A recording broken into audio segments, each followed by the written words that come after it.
warahmatullahi wabarakatuh. Pertama-tama, marilah kita panjatkan puji syukur kepada Allah Subhanahu wa Ta'ala karena telah memberikan rahmat, kesehatan, dan keselamatan.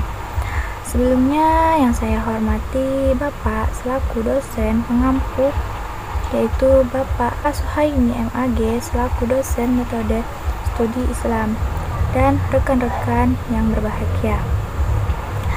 Adapun topik yang akan kami bahas di video ini adalah pendekatan antropologi.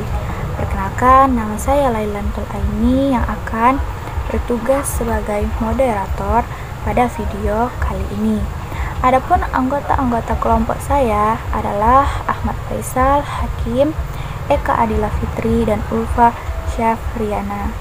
Sedangkan rangkaian video yang akan kita lewati ialah pertama itu sesi pembukaan, yang kedua sesi penyajian materi, dan yang terakhir sesi penutup. Baiklah, langsung saja kita mulai ke sesi yang pertama adalah pembukaan. Marilah kita mengucapkan basmalah, bismillahirrahmanirrahim. Selanjutnya adalah penyampaian dan penyajian materi. Saya persilakan untuk Ahmad Faisal Hakim untuk membacakan materi yang pertama. Kepada Ahmad Faisal Hakim, saya persilakan.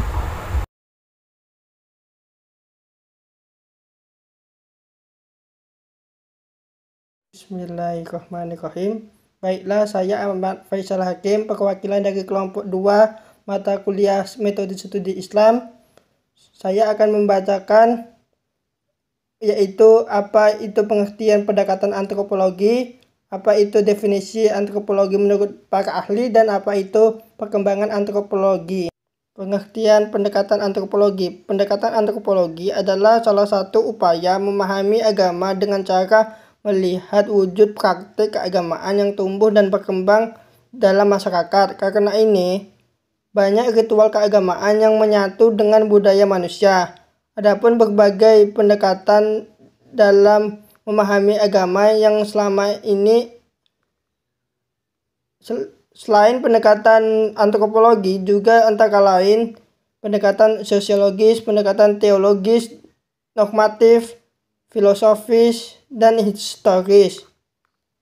Pendekatan adalah cara pandang atau paradigma yang terdapat dalam suatu bidang ilmu yang selanjutnya digunakan dalam memahami agama.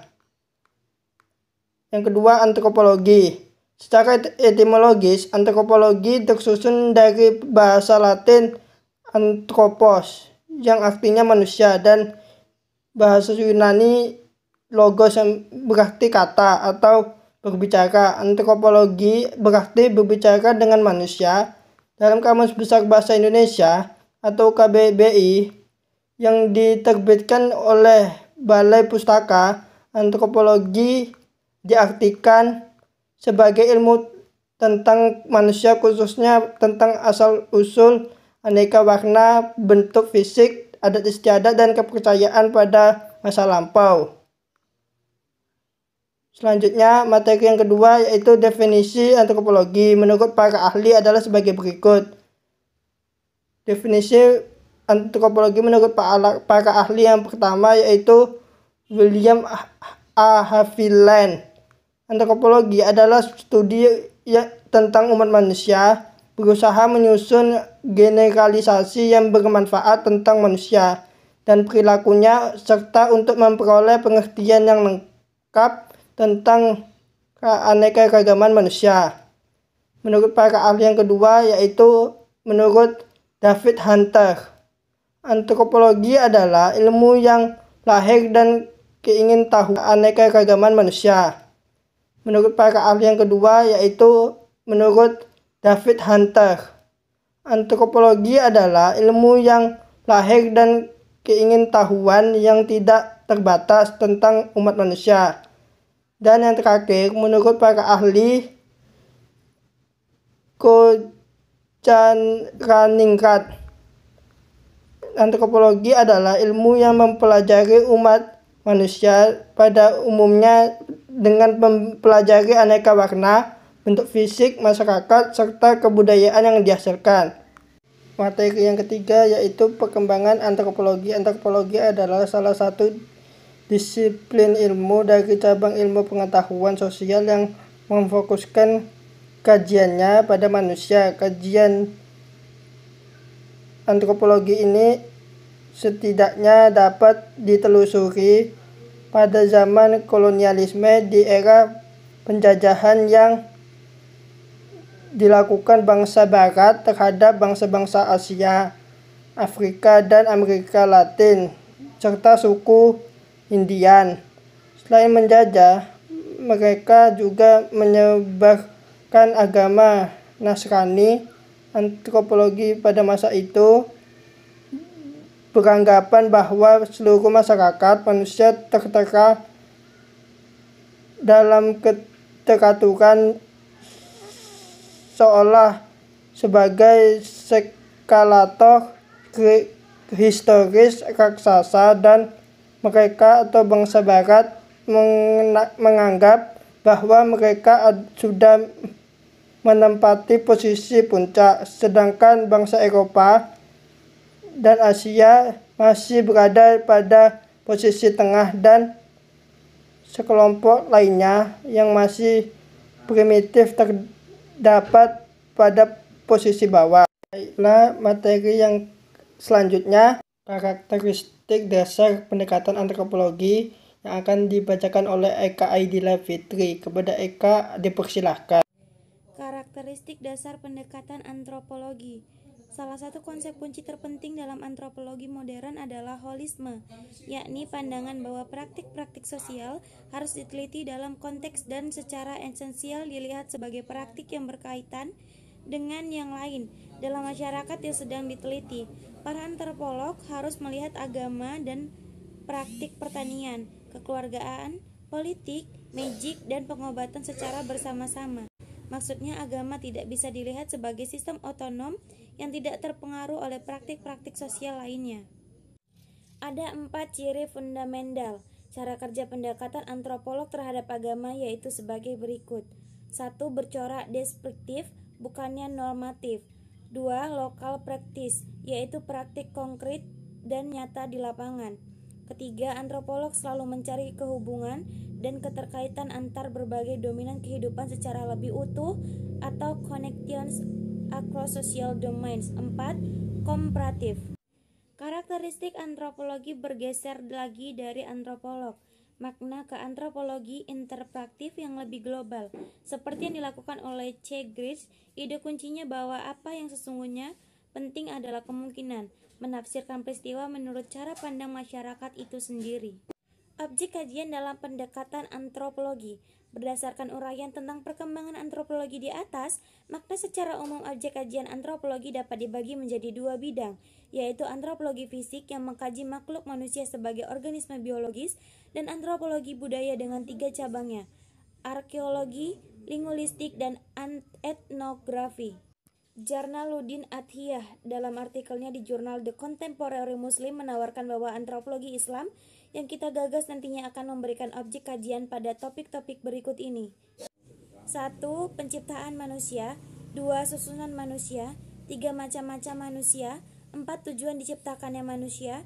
5. Hubungan manusia dengan semesta. 6. Hubungan manusia dengan Tuhannya.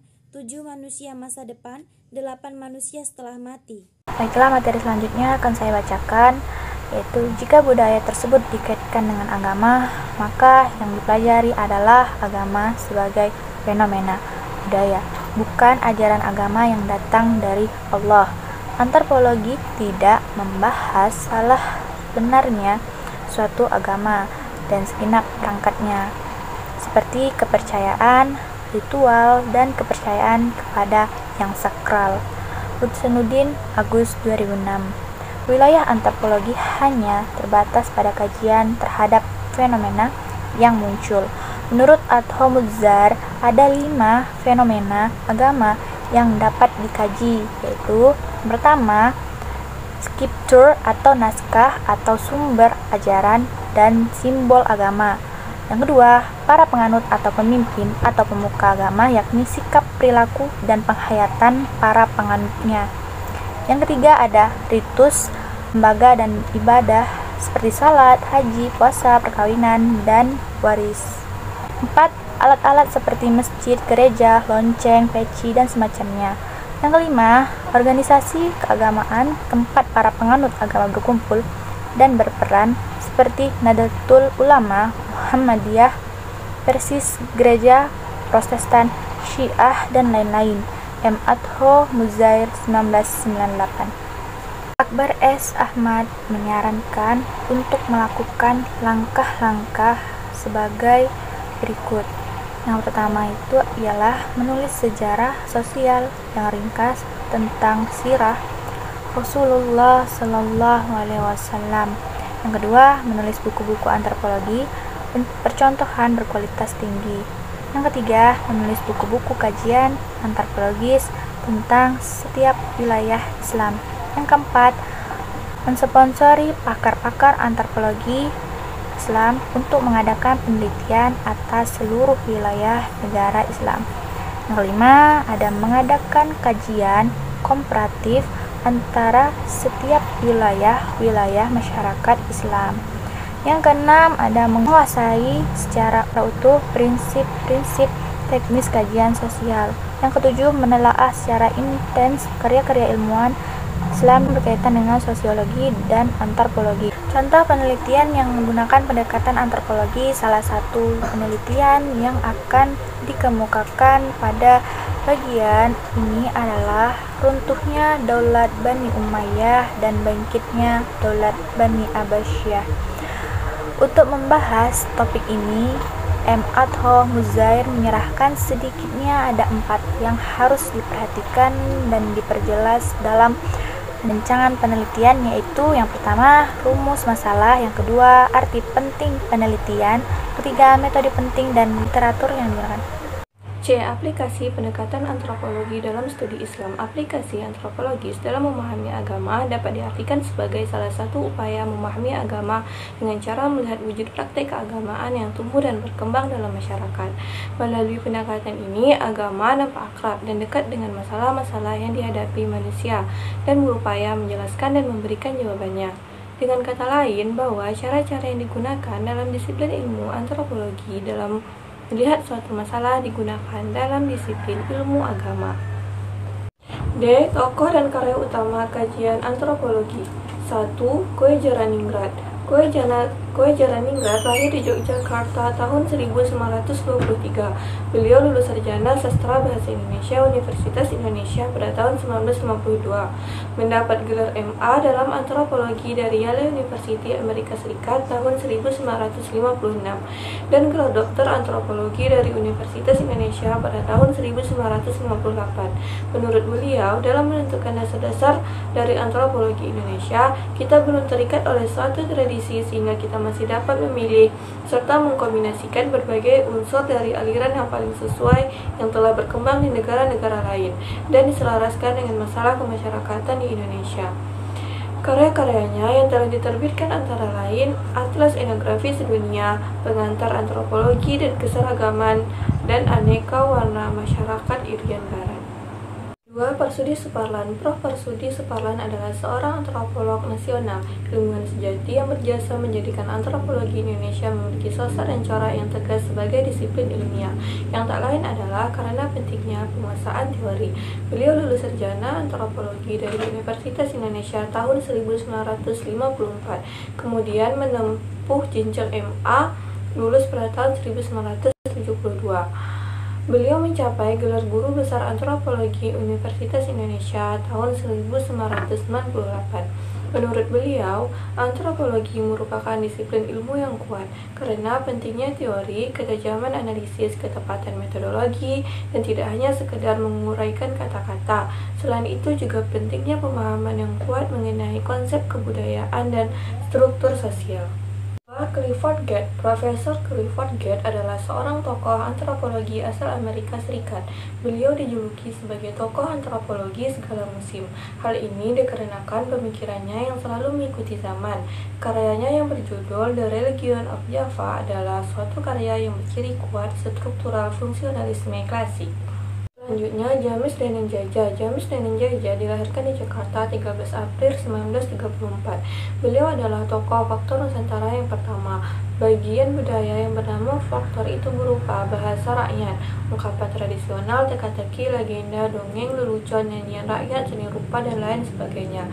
Ia mendapat master dari Universitas Berkeley tahun 1971 dengan karya tulis yang kemudian diterbitkan sebagai buku Annotated Bibliography of Japanese Folklore. Gelar doktor dalam bidang antropologi psikologi yang peroleh dari Universitas Indonesia tahun 1977 dengan disertai kebudayaan petani desa Truyan di Bali. Buku lain karya Jimmy adalah Pantonim Suci Bertara Berata dari Trunyan Bali dan Upacara Lingkaran Hidup di Trunyan Bali serta Folklor Indonesia. Signifikan dan kontribusi pendekatan antropologis dalam studi Islam. Pendekatan antropologis dalam memahami agama dapat diartikan sebagai salah satu upaya untuk memahami agama dengan cara melihat wujud praktek keagamaan yang tumbuh dan berkembang dalam masyarakat. Melalui pendekatan ini, agama tampak akrab dan dekat dengan masalah-masalah yang dihadapi manusia dan berupa menjelaskan jawabannya. Melalui antropologis di atas, maka dapat dilihat bahwa agama berkoalisasi dengan etos kerja dan perkembangan ekonomi suatu masyarakat. Dalam hubungan ini, jika ingin mengubah pandangan dan sikap etos kerja seseorang, maka dapat dimulai dengan merubah pandangan keagamaan. Dengan demikian, pendekatan antropologi sangat dibutuhkan dalam memahami ajaran agama, karena dalam ajaran agama tersebut terdapat uraian dan informasi yang dapat dijelaskan melalui bantuan ilmu antropologi dengan cabang-cabangnya. Sukanto 79-82. Demikian tadi presentasi kelompok kami, yaitu kelompok 2. Mari kita mengucapkan Alhamdulillah. Alhamdulillahirabbil alamin. Saya sebagai moderator mohon maaf atas kekurangannya dan terima kasih untuk perhatiannya. Wassalamualaikum warahmatullahi wabarakatuh.